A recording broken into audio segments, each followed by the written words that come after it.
అధికార పగ్గాలు చేపట్టాక తొలిసారి 3 రోజుల పాటు విశాఖలో జనసేన విస్తృత స్థాయి సమావేశాలు నిర్వహించిన డిప్యూటీ సీఎం పవన్ కళ్యాణ్ నేడు భారీ బహిరంగ సభ నిర్వహించనున్నారు. సేనతో సేనాని పేరుతో చేపట్టిన మీటింగ్స్ లో కీలక అంశాలను ప్రస్తావించిన పవన్ కళ్యాణ్ నేటి సభలో చేసే ప్రసంగం పైన సర్వత్రా ఆసక్తి నెలకొంది. డిప్యూటీ సీఎం అయ్యాక పిఠాపురంలో భారీ సభ నిర్వహించిన పార్టీ పరంగా 3 రోజుల పాటు పూర్తి స్థాయిలో సమీక్ష చేశారు. కేడర్కు నేతలకు దిశానిర్దేశం చేశారు. వైసీపీ విధ్వంస విధానాలను అవలంబిస్తూ ఉంటే జనసేన సామాజిక స్పృహ కలిగిన కార్యక్రమాలు చేపడుతున్నట్టు పవన్ కళ్యాణ్ వెల్లడించారు. అంతేకాదు పార్టీని నిలబెట్టేందుకే సినిమాలు చేస్తున్నట్టు తెలిపారు.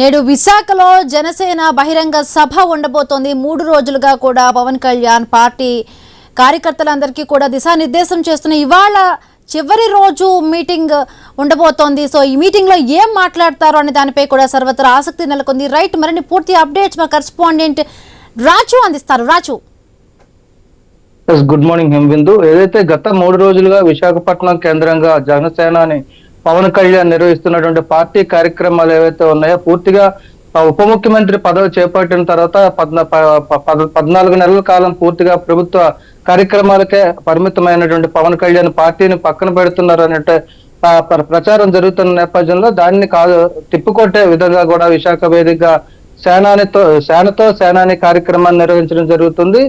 గత 2 రోజులుగా కూడా పార్టీ కార్యకర్తలతోటి ఎమ్మెల్యేలతోటి ఎంపీలతో పాటు ఆ పార్లమెంట్ నియోజకవర్గ ఇన్ఛార్జీలతో కూడా మాట్లాడడం జరిగింది. వాళ్ళకి దిశ నిర్దేశం కూడా చేయడం జరిగింది. ఏదైతే ముఖ్యంగా చూసుకుంటే ఆ ప్రభుత్వం వచ్చిన తర్వాత జనసేనలో ఉన్నటువంటి ఎమ్మెల్యేలు కొంతవరకు నిర్లిప్తగా ఉన్నారు.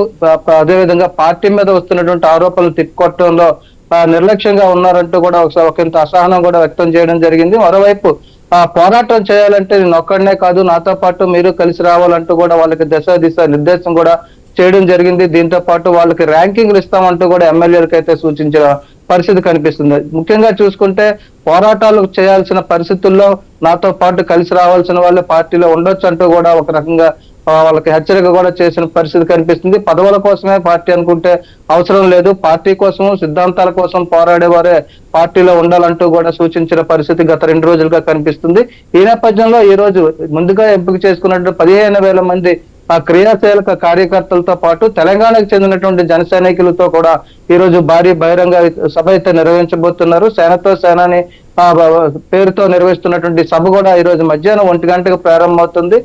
ఇందిరా ప్రియదర్శిని మున్సిపల్ స్టేడియంలో నిర్వహిస్తున్నటువంటి సభకి ఇప్పటికే పూర్తి స్థాయి ఏర్పాట్లు కూడా చేయడం జరిగింది. మరోవైపు వచ్చేటువంటి నాయకులకి కార్యకర్తలకి ఎలాంటి ఇబ్బంది లేకుండా ట్రాఫిక్ ఆంక్షలు కూడా విధించి ట్రాఫిక్ మళ్లింపులు కూడా చేయడం జరిగింది. నేపథ్యంలో మధ్యాహ్నం 1 గంటకి ఈ సమావేశం జరగబోతుంది. సమావేశంలో ముఖ్యంగా కార్యకర్తలు మాట్లాడతారు. అదేవిధంగా క్షేత్రస్థాయి కార్యకర్తల నుంచి కూడా ప్రతి ఒక్కరు తమ సూచనలు సలహాలు పార్టీకి ఇవ్వాల్సిన అవసరం ఉందని చెప్పి ఇప్పటికే పవన్ కళ్యాణ్ సూచించిన నేపథ్యంలోనే ఒక కొత్త ఉత్సాహంతో అయితే కార్యకర్తలు ఈ సభకు అయితే రాబోతున్నారు. అదే అనంతరం సాయంత్రం 6 గంటలకి పవన్ కళ్యాణ్ ఆ కార్యకర్తలను ఉద్దేశించి సభను ఉద్దేశించి మాట్లాడతారు. ఈ సభలో చాలా క్రియాశీలకమైనటువంటి అంశాలను మాట్లాడే అవకాశాలు అయితే కనిపిస్తున్నాయి. ఎందుకంటే రాబోయే రోజుల్లో కూడా పార్టీ మరింత బలోపేతం కావాల్సిన అవసరం ఉంది.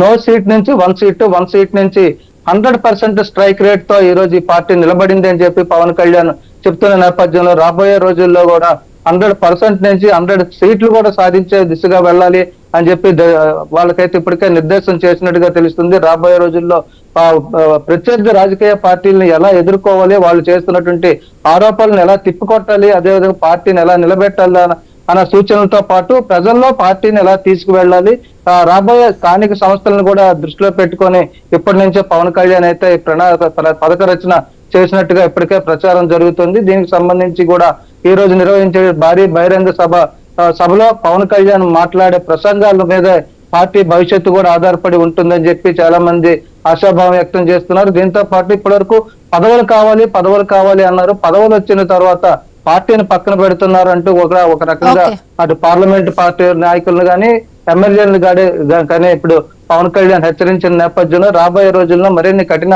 నిర్ణయాలు తీసుకునే అవకాశం ఉన్నట్టు పార్టీ కార్యకర్తలు అయితే అభిప్రాయం వ్యక్తం చేస్తున్నారు. Hemabindu. Right, thank you Raju, thanks for the updates. వెళ్ళిపోవచ్చు కదా శుభ్ర సినిమాల్లోకి. గుడ్ మార్నింగ్ అంటే నా రెమ్యునేషన్ ఎలా ఉండేదంటే, ఉదాహరణకి మాదాపూర్ ఈ రోజు ఎంతో 1 ఎకరం 100 కోట్లు చెప్తా ఉంటారు. 70 కోట్లు 80 కోట్లు 10 లక్షలు 12 లక్షలు ఉండదు. అలాంటి నేను ఒక కనీసం తక్కువలో తక్కువ 30 ఎకరాలు కొనేంత సత్తా ఉండదు నాకు ఆ రోజు. నేనేమనుకున్నానంటే, ఎందుకు పెట్టుబడి పెట్టలేదని చాలాసార్లు తిట్టుకుంటున్నాను అప్పుడప్పుడు. దేనికంటే అది నా ఉద్దేశం డబ్బులు పెంచుకోవడానికి కాదు, అసలు పార్టీ ఇంకా ముందే స్థాపించేసేవాడిని నేను. అందుకని పెట్టుబడి నీ ఎమోషన్తో ఒకటి చోట పెట్టు. అందుకని నేను మన సమస్యల మీద మన జనం మీదే పెట్టాను తప్ప నేను రియల్ ఎస్టేట్ మీద పెట్టుబడి పెట్టాను. తండ్రులు తాతలు ఇచ్చిన సంపాదన లేదు నా దగ్గర. పార్టీని నడపాలి, పార్టీకి డొనేషన్లు ఇవ్వరు, ఎప్పుడైనా కొంచెం ఇస్తారేమో. కానీ ఫిల్మ్స్ అవసరం, ఫిల్మ్స్ అసలు ఇష్టం లేని, సినిమా అవసరం లేదని వదిలేసాను చాలా కాలం. మీరు చూసారు పోరాడేటప్పుడు సినిమాలు వదిలేశాను. కానీ తప్పక మళ్ళీ సినిమాలు చేశాను. మళ్ళీ దేనికంటే నా ఆశయాన్ని జనసేన పార్టీ ద్వారా బతికించుకోవడం కోసం. అధికార పగ్గాలు చేపట్టాక తొలిసారి 3 రోజుల పాటు విశాఖలో జనసేన విస్తృత స్థాయి సమావేశాలు నిర్వహించిన డిప్యూటీ సీఎం పవన్ కళ్యాణ్ నేడు భారీ బహిరంగ సభ నిర్వహించనున్నారు.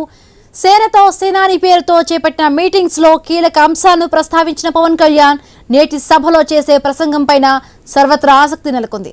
డిప్యూటీ సీఎం అయ్యాక పిఠాపురంలో భారీ సభ నిర్వహించిన పార్టీ పరంగా 3 రోజుల పాటు పూర్తి స్థాయిలో సమీక్ష చేశారు. కేడర్కు నేతలకు దిశానిర్దేశం చేశారు. వైసీపీ విధ్వంస విధానాలను అవలంబిస్తూ ఉంటే జనసేన సామాజిక స్పృహ కలిగిన కార్యక్రమాలు చేపడుతున్నట్లు పవన్ కళ్యాణ్ వెల్లడించారు. అంతేకాదు పార్టీని నిలబెట్టేందుకే సినిమాలు చేస్తున్నట్టు తెలిపారు. అయిపోద్ది అక్కడితో. నా ఉద్దేశం అది కాదు. ఈరోజు నేను మొదలుపెట్టిన 2014లో మొదలుపెట్టిన ఇది 150 సంవత్సరాలు వెలగాలని కోరుకుంటున్నాను. ఎందుకు చెప్తున్నానంటే, నేను చిన్న కోరికలు కోరను. నా కాంక్ష ఒక పదవి కోసం కాదు, నాది మహాకాంక్ష. నాది మహాకాంక్ష అంటే నాకు కూర్చోబెట్టి రిషికొండ ప్యాలెస్లు ఇవి ఇది కాదు. కొంతమంది కదా మహాకాంక్ష, నాకు అనవసరం. లేదంటే పదవులు ఏం చేసుకుంటాం. నా పిల్లలకి ఏం కావాలి సినిమాల ద్వారా సంపాదించుకుని వాళ్ళకి ఇస్తాను అంతే. నేను చేయగలిగేదల్లా మన నేలకి ఏం చేయగలం. నేల అంటే నాకు దేశం, నేల అంటే నాకు భూమి. అందుకని వీటి కోసం మన వింగ్స్ ఉన్నాయి, పర్యావరణ విభాగాల దగ్గర నుంచి అన్నీ. వీటిని ఏం చేద్దామంటే నెక్స్ట్ జనరేషన్ లీడర్షిప్ తయారవ్వాలని ముందు మనం తయారవ్వాలి. అందుకని నా కోరిక అంతా ఏంటంటే, ఈ మీటింగ్ తాలూకు పర్పస్ ఏంటంటే, first I want to motivate you, first I want to make you understand me.